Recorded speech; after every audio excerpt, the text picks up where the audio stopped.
झांसी में एक ऐसी वारदात सामने आई है जिसमें एक युवक ने अपनी पत्नी को ही दांव पर लगाते हुए महाभारत की द्रौपदी वाली कहानी की पुनरावृत्ति कर दी।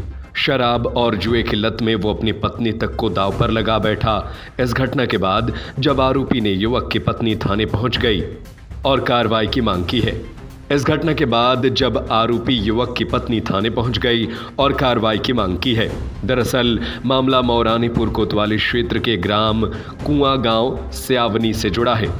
गांव की रहने वाली महिला ने बताया कि गांव के 2 दबंग किस्म के लोग रोज बड़े पैमाने पर जुआ खिलवा रहे हैं। किराने की दुकान की आड़ में अवैध कच्ची शराब बेचने और जुए की फड़ लगवाने का धंधा चलता है। शराब के साथ चखने के लिए मांस मछली का भी यहाँ प्रबंध रहता है। कई बार ग्रामीण युवक नशे में धुत होकर जुआ खेलते खेलते हार जाते हैं तो उन्हें इस शर्त पर पैसा उधार दिया जाता है कि अगर वो नहीं चुका पाए तो उक्त युवक के घर की महिला उसके पास आएगी। कुल मिलाकर अगर ये कहें कि लोग जुए की लत में अपनी पत्नी तक को दांव पर लगाकर उधार ले लेते हैं। यहाँ तक कि ये माफिया 1000 पर 50 रुपए प्रतिदिन तक का ब्याज वसूलते हैं। ये दबंग जुआ माफिया अब तक गांव के दर्जनों परिवार के युवाओं को बर्बादी की कागार पर पहुंचा चुके हैं। पीड़िता ने आरोप लगाया कि उसके पति को भी दोनों ने जुआ शराब की लत लगा दी और 3000 रुपए देकर जुआ खिलवाया। जब वो हार गया, वो तय समय पर पैसा नहीं दे पाया तो दोनों बदमाशों ने शर्त के अनुसार उसकी पत्नी को एक रात के लिए लाने की शर्त रख दी।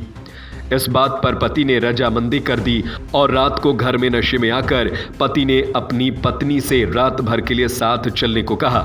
ये सुनकर सख्ते में आई महिला सीधा पुलिस के पास पहुंच गई। वहीं इस संबंध में मौरानीपुर कोतवाली पुलिस तत्काल मामले को संज्ञान में लेकर कार्रवाई में जुट गई है।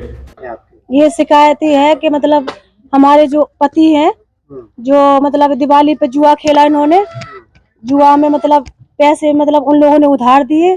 कई बार मेरे ससुर ने भी मना करा, कई बार मेरे दादाजी ने भी मना करा, उनके पैर भी छुए कि मेरे मतलब लड़के को पैसे मत देना, फिर भी नहीं मानते। हमने भी मना करा कि मेरे आदमी को पैसे मत देना।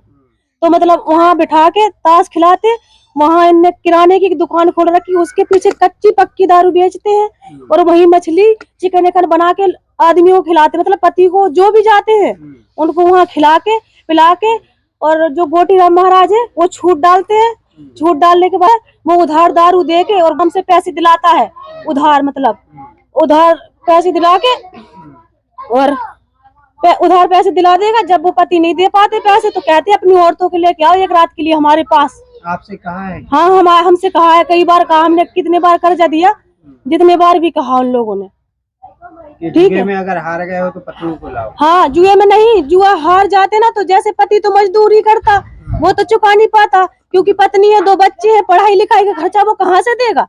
तो कम से कम उसकी जगह जमीन है, उसके पीछे उसे पैसे दे देते। फिर बाद में जब वो कर्जा नहीं दे पाता तो उसे मारने की भी धमकी देते कि तुझे मारूंगा। ठीक है, मारने के बाद बच्चों को गाली गलौज करते हैं, मुझे भी गाली गलौज करते हैं और कहते हैं अपनी पत्नी को लेके आओ एक रात के लिए, जब हम पैसा तुम्हारा माफ कर देंगे। अच्छा। हाँ, पुलिस से शिकायत की? हाँ, पुलिस से शिकायत की थी। कल मैं 1:30 बजे गई थी एप्लीकेशन देने पर, पुलिस ने आज अभी तक कुछ आई नहीं हमारे गाँव में। आपको बताते चले कि ये कोई नई घटना नहीं है जब जुआ व शराब खिलाने वाले माफियाओं की करतूत सामने आई हो।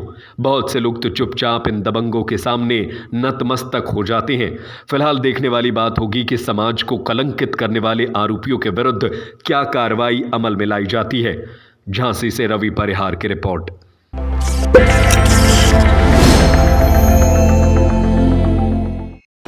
मीठे रसगुल्ला के संगे चटपटा समोसा भी खाओ। पांडे जी मिष्ठान भंडार पे एक बार तो आओ।